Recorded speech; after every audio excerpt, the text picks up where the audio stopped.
ತಿಂದಾದ ನಂತರ ಸಹ ಬಹುದು ಕಾಂಬಿನೇಷನ್ ತುಂಬಾನೇ ರುಚಿಯಾಗಿರುತ್ತೆ. ಸೊ ಒಂದ್ಸಲ ನೀವು ಈ ವಿಧಾನದಲ್ಲಿ ಚಿಕನ್ ಸುಕ್ಕ ಮಾಡಿದ್ದೀರಾ ಅಂತಂದ್ರೆ ಟೇಸ್ಟ್ ನೋಡಿ ಎಲ್ಲಾನು ತಿಂದಾದ ನಂತರ ಸಹ ನಿಮಗೆ ತಿನ್ನಬೇಕು ಅಂತ ಅನ್ನುವಷ್ಟು ರುಚಿಯಾಗಿರುತ್ತೆ. ನೀವು ಮತ್ತೆ ಚಿಕನ್ನ ತಗೊಬಂದು ಮಾಡ್ಕೊಂಡು ತಿಂತೀರಾ, ಅಷ್ಟು ಚೆನ್ನಾಗಿ ಬರುತ್ತೆ ಟೇಸ್ಟು. ಸೊ ಹಾಗಾಗಿ ಬನ್ನಿ ಇವಾಗ ಲೇಟ್ ಮಾಡ್ದಿರಾ ಈ ಚಿಕನ್ ಸುಕ್ಕ ಯಾವ ರೀತಿ ಮಾಡೋದು ಅಂತಂದ್ಬಿಟ್ಟು ನೋಡೋಣ. ನಾನಿಲ್ಲಿ 1 kg ಆಗುವಷ್ಟು ಚಿಕನ್ ತಗೊಂಡಿದ್ದೀನಿ. ಚಿಕನ್ ಆಲ್ರೆಡಿ ನೀಟಾಗಿ ವಾಶ್ ಮಾಡಿಕೊಂಡು ಈ ರೀತಿ ಮೀಡಿಯಂ ಸೈಜಲ್ಲಿ ಪೀಸ್ನ ಕಟ್ ಮಾಡ್ಕೊಂಡು ತಗೊಂಡಿದ್ದೀನಿ.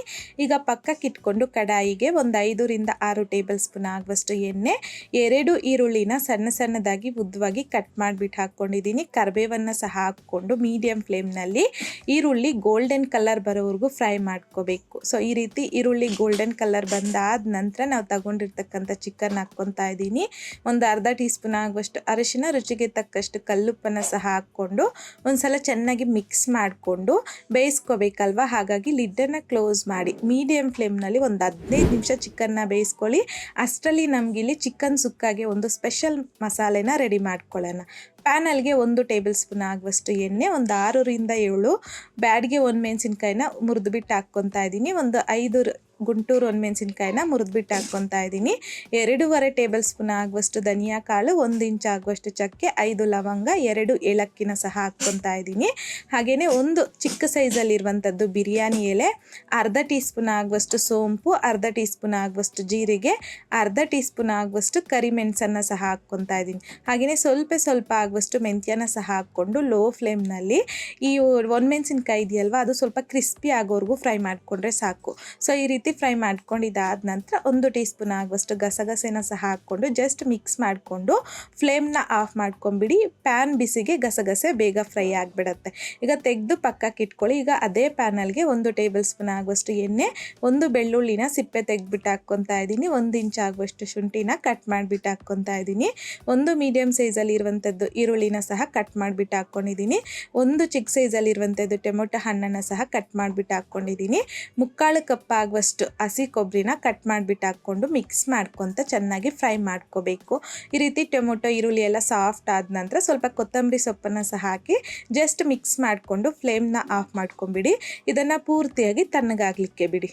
ಈಗ ಸ್ಟಾರ್ಟಿಂಗಲ್ಲಿ ಒಣಮೆಣಸಿನ್ಕಾಯಿ, ಧನಿಯಾ ಕಾಳು, ಜೀರಿಗೆ, ಮೆಣಸೆಲ್ಲ ಫ್ರೈ ಮಾಡ್ಕೊಂಡಿದ್ದೀರಲ್ವ, ಸೊ ಅದನ್ನು ಮೊದಲಿಗೆ ಗ್ರೈಂಡ್ ಮಾಡಿಕೊಂಡು ಆಮೇಲೆ ನಾವು ಟೊಮೊಟೊ, ಕೊಬ್ಬರಿ ಹಾಗೆಯೇ ಈರುಳ್ಳಿ ಎಲ್ಲನೂ ಫ್ರೈ ಮಾಡ್ಕೊಂಡ್ರಲ್ವ ಅದನ್ನು ಹಾಕ್ಕೊಂಡು ಒಂದ್ಸಲ ಗ್ರೈಂಡ್ ಮಾಡಿಕೊಂಡು ಆಮೇಲೆ ಸ್ವಲ್ಪನೇ ನೀರನ್ನು ಹಾಕ್ಕೊಂಡು ಮಸಾಲೆನ ಸ್ಮೂತಾಗಿ ಗ್ರೈಂಡ್ ಮಾಡ್ಕೊಂಡು ತಗೋಬೇಕು. ಆದಷ್ಟು ಸ್ವಲ್ಪ ಗಟ್ಟಿಯಾಗಿ ಗ್ರೈಂಡ್ ಮಾಡ್ಕೊಳ್ಳಿ, ಜಾಸ್ತಿ ನೀರು ಹಾಕೋದಕ್ಕೆ ಹೋಗಬೇಡಿ. ಸೊ ಈಗ ನಮಗೆ ಚಿಕನ್ ಸುಕ್ಕಾಗೆ ಬೇಕಾಗಿರುವಂಥದ್ದು ಚಿಕನ್ ಸುಕ್ಕ ಮಸಾಲ ಅನ್ನೋದು ರೆಡಿ ಆಗೋಯ್ತು.